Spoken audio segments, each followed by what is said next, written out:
نحمده ونصلي على رسوله الكريم اما بعد فاعوذ بالله من الشيطان الرجيم بسم اللہ الرحمن الرحیم۔ رمضان المبارک کی آمد ہے۔ اللہ کا لاکھ لاکھ شکر ہے کہ اس نے ہمیں زندگی میں ایک بار پھر موقع عطا کیا کہ ہم اس کی رحمتوں سے مستفید ہو سکیں۔ کتنے ہی لوگ ایسے تھے جو پچھلے رمضان میں ہمارے ساتھ شریک تھے، یعنی اس دنیا میں موجود تھے، لیکن انہیں یہ رمضان اب نہ مل سکے گا۔ وہ اس بابرکت مہینے کی آمد سے پہلے ہی دنیا سے رخصت ہو چکے، اور ہم نہیں جانتے کہ آئندہ ہمارے لیے ابھی کتنے مواقع باقی ہیں۔ عقل مند انسان وہ ہے جو اپنے وقت کی قیمت جانے، جو اس زندگی سے فائدہ اٹھائے اور اس میں آنے والے بابرکت لمحات اور نیکیوں کے مواقع کو ہاتھ سے نہ جانے دے۔ یہ مہینہ بہت بابرکت مہینہ ہے، ہمیں اس کے شروع ہونے سے پہلے اس کے لیے تیاری کرنی چاہیے۔ ہم دیکھتے ہیں کہ زندگی میں جو بھی اہم موقع آتا ہے ہم اس کے لیے خاص اہتمام کرتے ہیں، اس کی تیاری کرتے ہیں۔ کہیں شادی کا موقع ہو، مہینوں پہلے اس کے لیے تیاری ہوتی ہے۔ سب عزیز دوست رشتہ دار اس خاص موقع کے لیے ایک دوسرے کے مددگار ہوتے ہیں، مل جل کر اس کے لیے کام کاج کرتے ہیں، ذہنی طور پر بھی اور عملی طور پر بھی۔ اسی طرح اور بھی بہت سی چیزیں ہم دن رات دیکھتے ہیں کہ خاص طور پر جو چیزیں ہماری زندگی میں بہت اہمیت کی حامل ہوتی ہیں ان کے لیے ہم پہلے سے انتظار کرتے ہیں، تیاری کرتے ہیں، اور جو کام جتنی تیاری کے ساتھ کیا جائے اتنا ہی عمدہ طریقے سے ہو سکتا ہے۔ تو آئیے ہم بھی رمضان کی تیاری کرتے ہیں۔ حضرت ابو ہریرہ رضی اللہ تعالی عنہ سے روایت ہے کہ نبی صلی اللہ علیہ وسلم نے فرمایا، جب رمضان کی پہلی رات آتی ہے تو شیاطین اور سرکش جن باندھ دیے جاتے ہیں، جہنم کے سارے دروازے بند کر دیے جاتے ہیں، ان میں سے کوئی ایک دروازہ بھی کھلا نہیں رکھا جاتا، اور جنت کے سارے دروازے کھول دیے جاتے ہیں۔ اس سے آپ دیکھیں کہ کتنا اہتمام ہوتا ہے عرش پر بھی، اللہ تعالیٰ کے ہاں بھی۔ یعنی زمین میں تو نیکیوں کا موسم بہار آتا ہی ہے، لیکن وہاں بھی اس کی قدردانی میں خاص اہتمام ہوتا ہے، اور ایک منادی کرنے والا یعنی ایک فرشتہ اعلان کرتا ہے، یا باغی الخیر اقبل، اے نیکی کے طلبگار آگے بڑھو، و یا باغی الشر اقصر، اور اے برائیوں کے کرنے والے رک جاؤ، یہ تو نیکی کا موقع ہے، رک جاؤ۔ وَلِلَّهِ أُتَقَاءُ مِنَ النَّارِ وَذَلِكَ فِي كُلِّ لَيْلَةٍ، اور رمضان کی ہر رات کو اللہ تعالیٰ لوگوں کو جہنم سے آزاد کرتے ہیں۔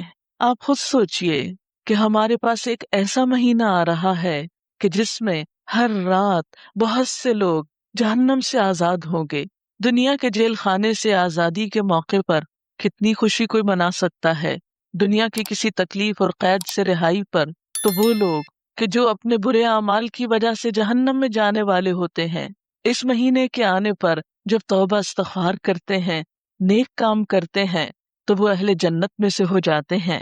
ایک اور حدیث میں آتا ہے، حضرت ابو ہریرہ رضی اللہ تعالی عنہ سے روایت ہے، نبی صلی اللہ علیہ وسلم نے فرمایا، جب رمضان آتا ہے تو جنت کے دروازے کھول دیے جاتے ہیں، جہنم کے دروازے بند کر دیے جاتے ہیں، اور شیاطین باندھ دیے جاتے ہیں، یعنی بندوں کو آزادی کے ساتھ نیک کام کرنے کا موقع اور ماحول عطا کیا جاتا ہے۔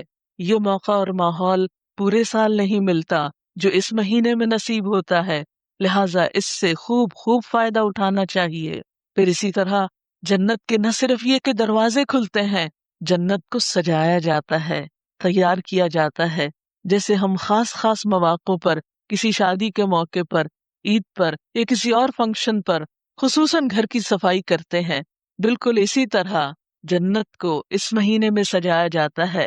اللہ تعالیٰ روزانہ جنت کو سنوارتے اور مزین فرماتے ہیں، پھر جنت سے خطاب کر کے فرماتے ہیں کہ میرے نیک بندے اس مہینے میں اپنے گناہوں کی معافی مانگ کر اور مجھے راضی کر کے تیرے پاس آئیں گے۔ یعنی نیکی کرنے والوں کے لیے زمین پر لوگ نیکیوں میں دوڑ رہے ہوتے ہیں، راتوں کو جاگ رہے ہیں، دن کو روزہ رکھ رہے ہیں، اور وہاں ان کے لیے جنت سجائی جا رہی ہے، گویا زمین و آسمان اس خوشی میں شریک ہوتے ہیں۔ کہ اللہ کے بندے، اللہ کی مخلوق اللہ کی طرف رجوع کر رہی ہے، اس کی طرف پلٹ رہی ہے، نیکیوں کی طرف دوڑ رہی ہے۔ پھر اسی طرح روزے دار کے لیے جنت میں خصوصی دروازہ ہے۔ حضرت سہل بن سعد سے روایت ہے کہ رسول اللہ صلی اللہ علیہ وسلم نے فرمایا، جنت میں ایک دروازہ ہے جس کا نام ریان ہے، جس سے قیامت کے دن روزہ دار ہی گزریں گے، ان کے علاوہ اس دروازے سے کوئی اور داخل نہ ہو سکے گا۔ اس مہینے میں مومن کی روزی بڑھا دی جاتی ہے اور جہنم سے رہائی کے لیے بہت سے مواقع دیے جاتے ہیں۔ اب جب کہ ہمارے پاس اتنی رحمتوں اور برکتوں والا مہینہ آ رہا ہے تو ہمیں اس میں کچھ مخصوص کام کرنا ہے۔ وہ کیا کام ہے؟ بات یہ ہے کہ ہمارا دین دو اہم چیزوں پر مشتمل ہے۔ ایک طرف حقوق اللہ ہے، دوسری طرف حقوق العباد ہیں۔ ایک طرف عبادات ہیں اور دوسری طرف بندوں کی خدمت ہے۔ نبی صلی اللہ علیہ وسلم کے خطبے سے ہمیں ایک طرف عبادات کا شوق دیا گیا اور اسی خطبے کے اندر انسانوں کے ساتھ ہمدردی کا بھی سبق دیا گیا، اور انسانوں کے اس طبقے کے ساتھ جو سب سے مظلوم طبقہ تھا، یعنی غلاموں کا طبقہ، ان کے ساتھ خیر اور بھلائی کا حکم دیا گیا۔ تو آئیے دیکھتے ہیں کہ ہمیں پھر کیا کچھ کرنا ہے۔ حقوق اللہ میں سے یعنی عبادات میں سے سب سے پہلی چیز تو خود روزہ ہے۔ قرآن پاک میں اللہ سبحانہ وتعالیٰ فرماتے ہیں، یا ایھا الذین آمنوا کتب علیکم الصیام کما کتب علی الذین من قبلکم لعلکم تتقون۔ اے لوگو جو ایمان لائے ہو، تم پر روزے فرض کیے گئے جس طرح تم سے پہلے لوگوں پر فرض کیے گئے تھے، لعلکم تتقون، تاکہ تم متقی ہو جاؤ، تاکہ تمہارے اندر تقوی پیدا ہو۔ یہ تقوی کیا چیز ہے جس کے لیے یہ روزہ فرض کیا گیا ہے؟ تقوی دل کی ایک خاص کیفیت کا نام ہے۔ آپ صلی اللہ علیہ وسلم نے دل کی طرف اشارہ کر کے فرمایا تھا، التقوی ہا ہنا، التقوی ہا ہنا، التقوی ہا ہنا، تقوی یہاں پر ہے، تقوی یہاں پر ہے، تقوی یہاں پر ہے۔ کیا ہے تقوی جو دل میں ہے؟ یہ دراصل ایک خاص احساس کا نام ہے، شعور کی بیداری کا نام ہے۔ کس بات کا شعور جاگتا ہے اس تقوی میں؟ کہ مجھے اللہ کی اطاعت کرنی ہے، مجھے سنبھل کر یہ زندگی بسر کرنی ہے، مجھے ایسے کاموں سے بچنا ہے جس سے اللہ تعالیٰ ناراض ہوتا ہے، مجھے اپنی عبادات میں بھی توجہ کرنی ہے، مجھے اپنی ذمہ داریوں کو بھی نبھانا ہے۔ گویا ایک زندگی وہ ہوتی ہے جو غفلت کی زندگی ہے، اور دوسری زندگی وہ جو شعور کی زندگی ہے، جو ایک حساس دل گزارتا ہے۔ تقوی دراصل ہمارے اسی احساس کو زندہ کرتا ہے۔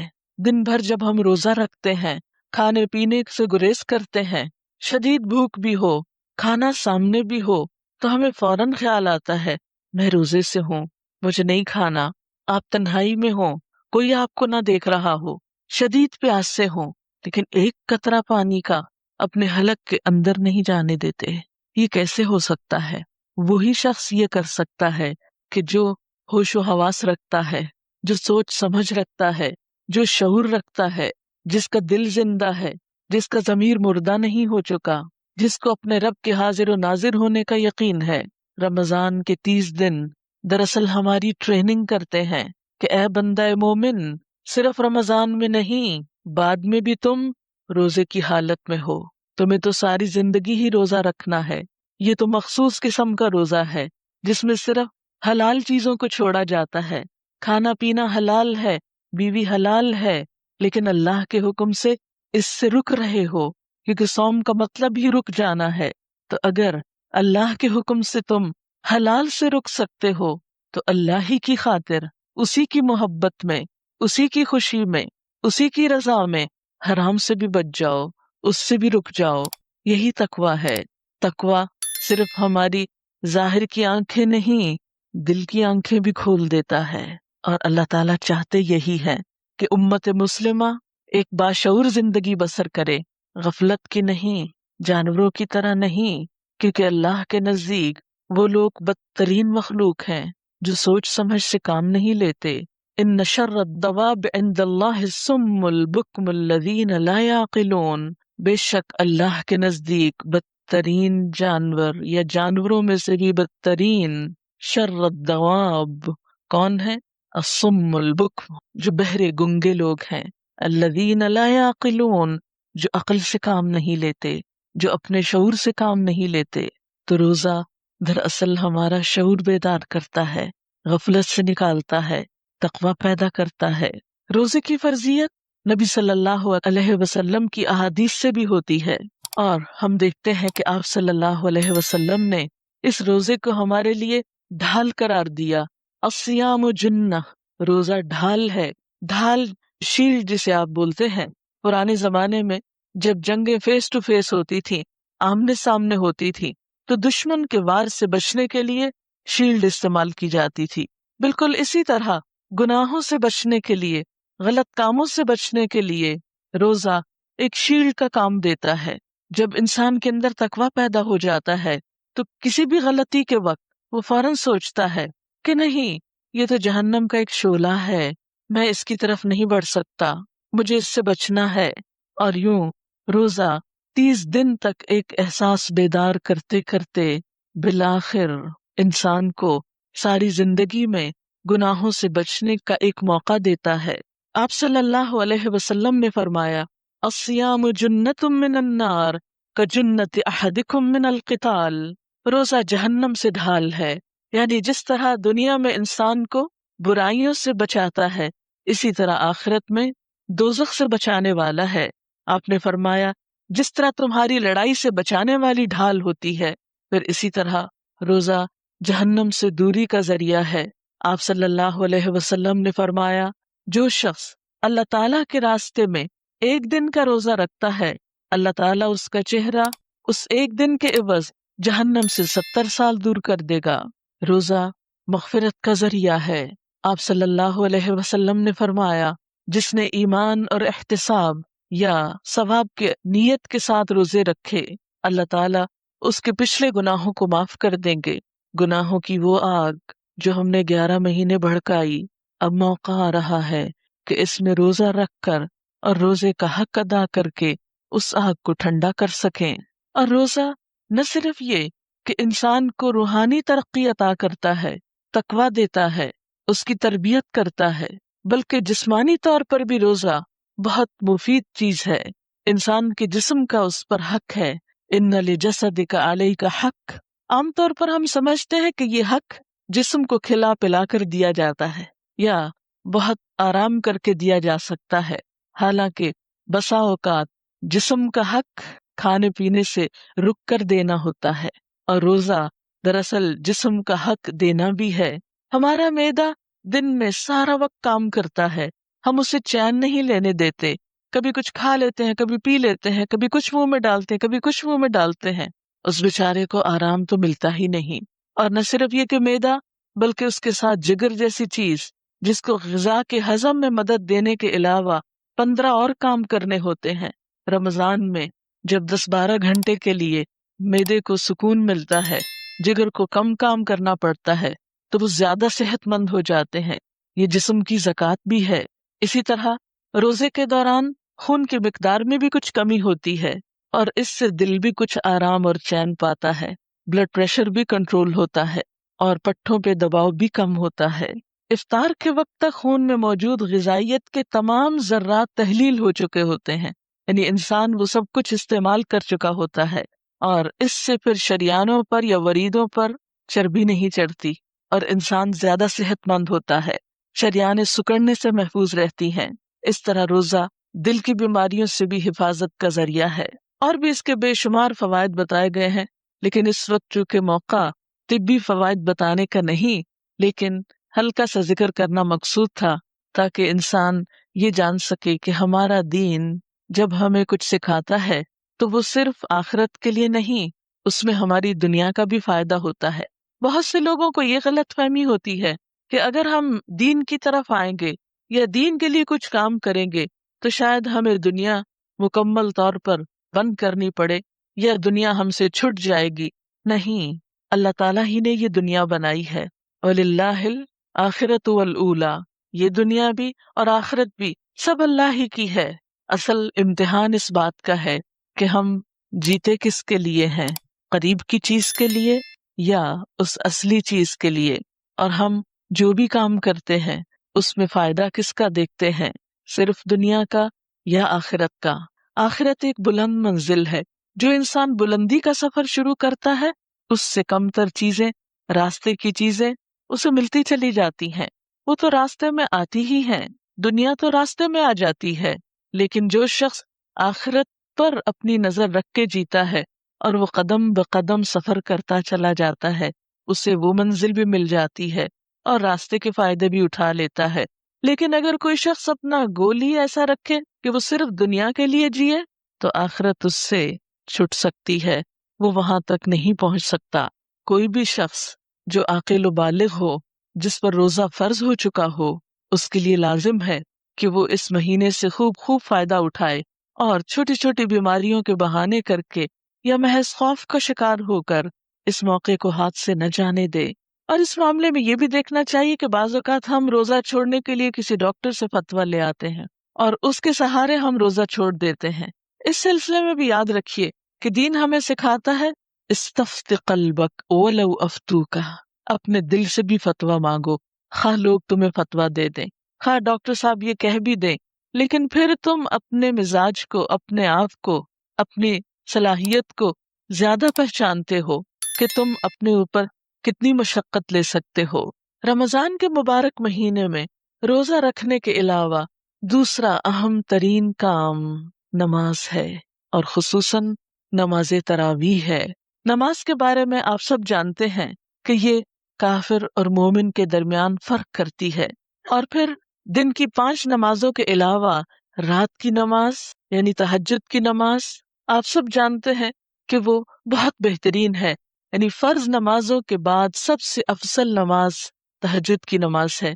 لیکن عام دنوں میں ہم اٹھ نہیں پاتے، عام دنوں میں سستی ہو جاتی ہے یا اتنی ہمت نہیں ہوتی۔